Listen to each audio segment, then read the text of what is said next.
Fresh attacks, looting and burning of businesses belonging to Nigerians and other nationals resumed in South Africa over the last few days. The latest in violent attacks on foreigners living and doing business in South Africa left several Nigerians in limbo. Already, Foreign Affairs Minister Jeffrey Onyama has summoned the South African High Commissioner to Nigeria, expressing Nigeria's displeasure over the treatment of her citizens and seeking assurances of safety of their lives and property. A special envoy of President Muhammadu Buhari is also due to arrive South Africa latest Thursday to convey his concerns to President Cyril Ramaphosa and to also interact with his South African counterpart on the situation. As these efforts continue, the questions on the lips of Nigerians include: why have the South African authorities failed to put a stop to these attacks? Is diplomacy proving ineffective in this case? What more can affected Nigerians and the government do to put a stop to these attacks? Answers to these and more on this edition of the program. Welcome to Nigeria Today. I am Dennis Adigunloye.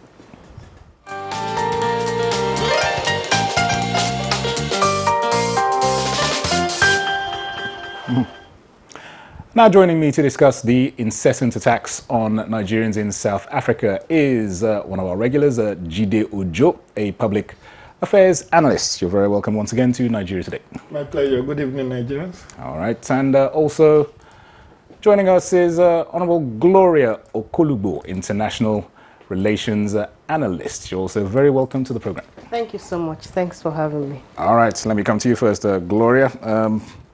Xenophobic attacks. This is a reigning issue presently at this time, and obviously a very disturbing developments for Nigeria. How did South Africa get to this point?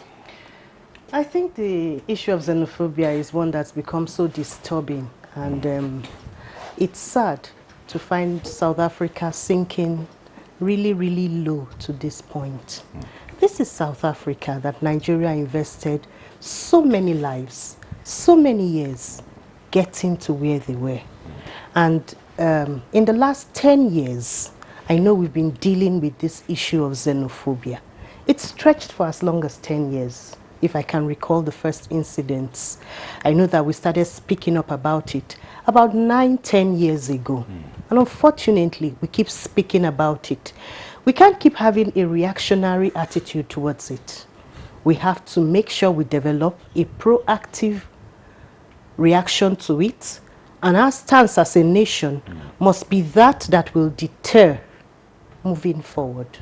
All right, Jide, this is we've gone over this time and time again, but it's still rearing its ugly head, this issue of xenophobic attacks. Just tell us what is happening in South Africa. Why is this continuing? Well, if we have to put this in context, I would say shrinking economy, job opportunities, unemployment, just like we have in the case of Nigeria, is the push factor for South Africans. If this is a phenomenon of a decade ago, and this is South Africa that became independent, so to speak, several decades ago, back to civil rule in 1994. And now we are having this soon after the death of Madiba, Nelson Mandela. What I think are responsible: one, unemployment, bad economy, high rate of poverty, and high rate of poverty, as we have it in Nigeria. Don't forget, about the time that Nigeria sank into recession, South Africa was also in recession. So we can't play dumb to not knowing that South Africa has similar challenges as we have. And the crime wave in South Africa has been top of the range. For those who know, It's not necessarily because of this xenophobic attack. Even South Africans attacking themselves. And don't forget that Lucky Dube, that international reggae star, was murdered by one of South Africa who wanted to carjack him while he was taking his grandson to school. So you then juxtapose that to the belief that these foreigners have come to take our jobs. Because there are limited opportunities, now they believe that the foreigners in their country are more prosperous than they are. Even though some of my friends that have studied in South Africa would say that many of them are laid back and are very choosy in the kind of job they do. But Nigerians are very, we are hustlers and we are ready and willing to do any job just to survive. But beyond and above that, it's also the fact that I'm not too sure whether history of the apartheid struggle is being taught in South Africa. Somebody sent a clip to me today. Nigeria invested $61 billion in the liberation struggle of South Africa. Let's assuming without considering that may be an exaggerated figure, billions of dollars were sunk in the liberation struggle. 3 out of the former presidents of South Africa were once a refugee in Nigeria that we housed. Many of them were on scholarship in Nigerian universities. Beyond that, can we forget what Sonny Okosun did? That fire in Soweto, those liberation songs, several other Nigerian artists singing, mobilizing support for the liberation struggle of NLC and South Africa under the apartheid regime. So if this history were not being taught to the new generation of South Africans, they definitely will not know the invaluable role that Nigeria played in getting them out of the gulag of the white supremacists. Absolutely. So I think that is part of the challenge, but it's not the only one. Like I said earlier on, we have the economic issue dimension. We have the political issue to it. There is this lackadaisical attitude for the political leaders of South Africa. And least expected is Cyril Ramaphosa. Okay. All right, Gloria, he's touched on quite some critical points there. Nigerians going to South Africa, in their eyes, compounding an already existing problem in South Africa with regards to unemployment and all the rest of it. And the second issue about teaching history. Teaching history, that is crucial. Actually, let me first of all speak to the issue of unemployment and the commerce, the issue of commerce. Unemployment might be a situation they have, but let's speak to ourselves realistically about the problem we have on ground. Let's cut to the chase. The average South African youth who is involved in this, when you give them jobs, are they ready? Right from the period of apartheid, if we studied our history very well, especially in cities like Johannesburg, they grew up believing that they had a right to free land. They had a right because they had resources to free things, free housing, a system that where you have people who believe that their struggle should be because it is their right, and so it is based on that right. They need free housing, free things, and so they should start to address their problems internally as a people. That's one, because I was involved in advocacy when it came to the issue of apartheid. I was in secondary school. When we received the South African children, we had them as classmates. Those of us who went to FGC schools, federal government colleges, we had them in our schools. Our parents, my parents were civil servants, they contributed money from their salaries up front to the apartheid struggle. We cried with them, we wept with them until they came out of the apartheid mess. And so part of the reasons why we have Africa as the centerpiece of Nigerian diplomacy from the onset was, one, because of the apartheid policy, two, because Africa should speak as one voice. And now we find that Africa is speaking as one voice. We need to sit back and address the issue. How do we address the issue? There are two solutions I came to this studio with. We need to look at multilateralism.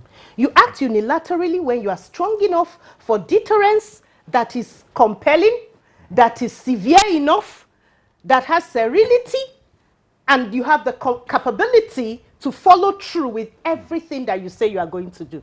And then you seek multilateralism when you have to. It's sad that the High Commissioner owned up to the fact that we can't put it on the doorstep of crime and criminality and general criminality. He says that even South African businesses are involved, other multinationals are involved. There are countries where that they single out. I hear they single out. I've done quite some research on it. They single out Uganda and I think one other country and every other African country.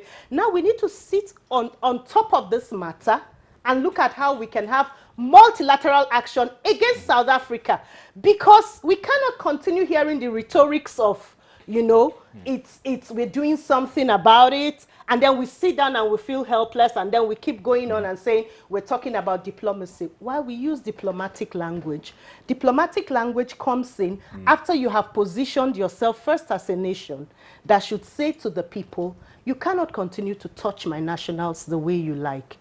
Again, we have to look about assisting the Nigerian businesses out there, and I'll prefer those solutions towards the end of the program. Okay, Jide, moving on from that, in spite of assurances after assurances from the South African government and authorities, these attacks seem to be on the rise. So what would you say about the commitment of the authorities in South Africa to check this menace? I think they are not doing enough. There's no gainsaying the fact that they are held complicit, particularly the South African police. They are complicit in all of this. I mean, you need to see so many videos that have gone viral of the harassment, molestations of Nigeria, even while the police are present, or sometimes wrongful arrest of Nigerians. And we can't just be tarred with the same brush that we are all criminals. Or yes, there may be a handful of criminal elements among Nigerians in South Africa. We cannot debunk that. We cannot say that it doesn't exist. But to think that the millions of others who are in that country doing legit businesses, sweating and burning the country to earn a decent living, should now be molested and have their property raised by mob, South African mob, over what? If they are found to have committed any crime, there are civil ways by which you seek redress. If somebody has duped you or he has committed a crime, charge him to court, let him have his days in court. And if the court sentence him to jail, nobody will stand shorty to say he should not be dealt with. If you've done the crime, you do the time. But for majority of innocent Nigerians doing legit businesses, many of them, I mean, I know of many South African, many Nigerian lecturers who are lecturing in South African universities. I know many Nigerian lawyers who are applying their trade in South Africa. Several other professionals doing legitimate business. So when you target them, look at the other day, the lady, deputy director or assistant director that was murdered in a hotel. Yes. Where else is safe?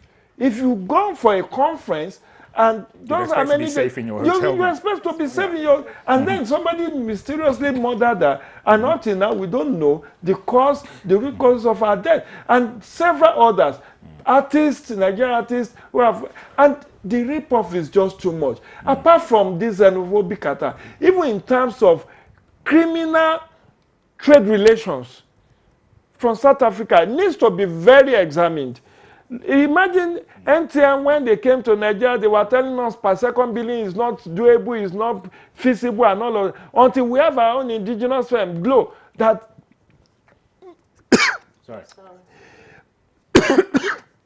that made it possible. Otherwise, if GLOW hasn't come into the frame, we possibly will have, because they were telling us, oh, this is a rocket science, you know, we haven't recovered our money, we haven't done it, and we allow them to feed fat on innocent Nigerians, paying exorbitant rate for making calls for telephone, for mobile telephone. So there are so many aspects. I know, and I must state that I'm aware of after African Continental Free Trade Agreement we just recently signed on to. I'm aware of several other international protocols and all. And this is why, my brother, we need to have AU step into this. In addition to what Gloria said, AU needs to step into this because by the time Nigerians start targeting South Africans and start reciprocity, recall what US did against Nigeria over visa. If you just hold that thought, we'll take it up after this short timeout. The program is Nigeria Today. Let's take a short break now and go to the streets to feel the pulse of the people on the incessant attacks on Nigerians in South Africa. Ololade Alayaki is our guide.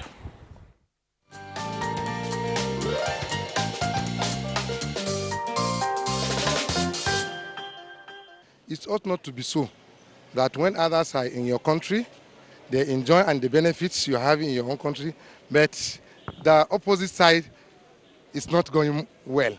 So, of course, that diplomatic gap should be bridged. Without doing that, that synergy will not be there. So government is advised to carry out a diplomatic policy that will synergize between the government of Nigeria and any nation, any other nation that is maltreating our own citizens, so that the colonialship can move together. It is not the right thing that our people are in South Africa and they are attacking us, because South Africa people are in Nigeria and we are not attacking them, as a retaliation. Because Nigeria government is peaceful and we don't want to transfer aggression on what they are doing to all our people there against their own people here. So my advice now is let the president and the president of South Africa and their delegates to meet, resolve the issues. What is the problem? Why are they attacking our people? And which way forward? What we should do as a nation is to come home, is to look inward, right? And put our country in that situation where other countries will admire and want to come. This issue is coming terrible to the extent. Honestly speaking, the ECOWAS and the government has to come in on this issue to save off Nigerians that are in the South Africa. Actually, because it's not good to be killing people just for no reason, exactly. So we have the government to come in to resolve the issue immediately. We, the Africans, who have suffered in the hands of white people, are now doing this to ourselves. It's not normal. So I think the government need to do something, if not harsh, at least let the South African government know that we are frown at what they are doing to our citizens. They are Nigerians. And we are Nigerians. We should show them that we love ourselves. We can't continue doing this way. People that are living in South Africa, they are doing some businesses there, which also improve the economy of South Africa, but because of hatred, and we are all one, because if I will not forget, during the South Africa, when they were under white men, colonized by the white men, we in Nigeria were at the forefront in Africa, and even in the whole world, that agitate and even contribute our money to make sure that the South Africans are free to get to gain their independence. But now, when they gain their independence, then they started attacking some of Nigerians and the Africa, which is wrong idea.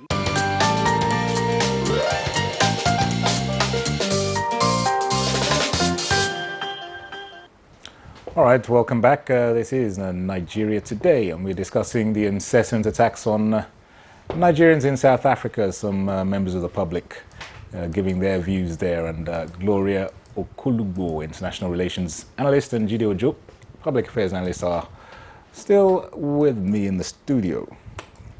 All right, Gloria, heard some of the comments from members of the public there.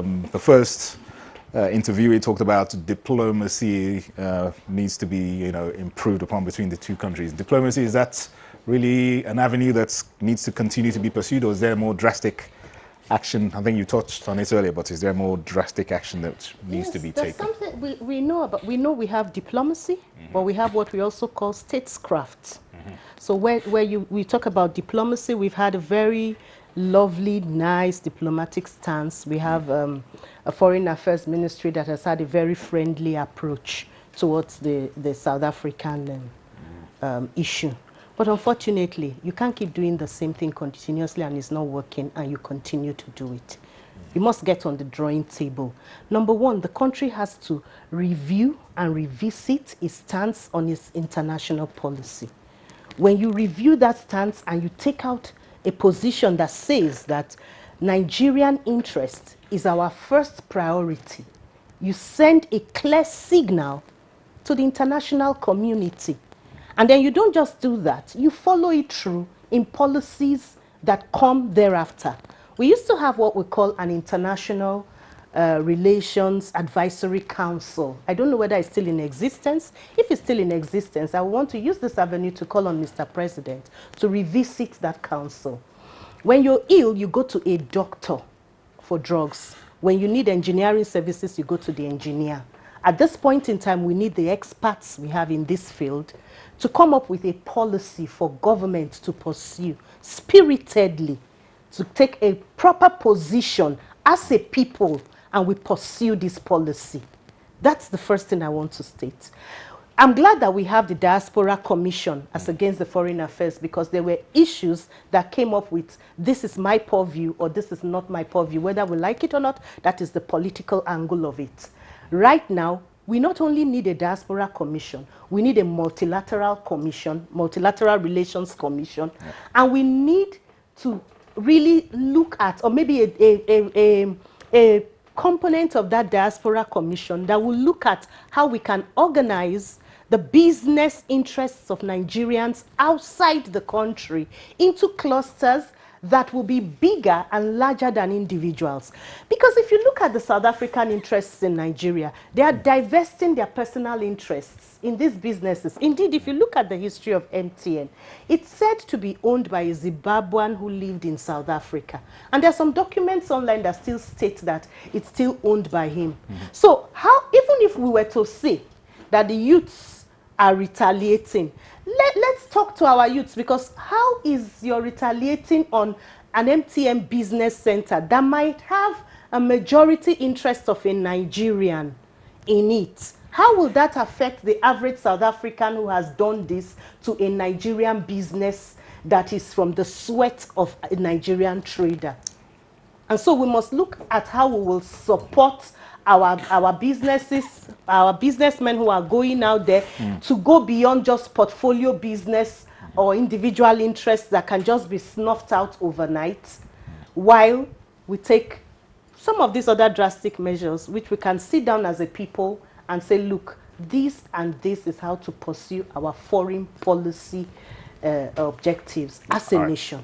Okay, Jide, give us your thoughts on how we can actually once and for all curb this this terrible and disturbing and seemingly growing menace. I wish I know, because like Gloria said, this lasted some 10 years and we've been hearing the rhetorics, oh, diplomacy. At some point they set up a committee. I think that a committee of Nigerians in South Africa, because there is a community of Nigerians in South Africa who are supposed to kind of be like early warning system to alert the authorities where they heard that this is going to happen. But I'm not sure they've been as effective as we had expected them to be. So for me, the starting point is diplomacy. But if things do not change in the next few months, they should be ready to be dragged for culpable. I mean, we can sue them. We can sue South African government for the damages to the legitimate businesses of Nigerians and let them pay compensation.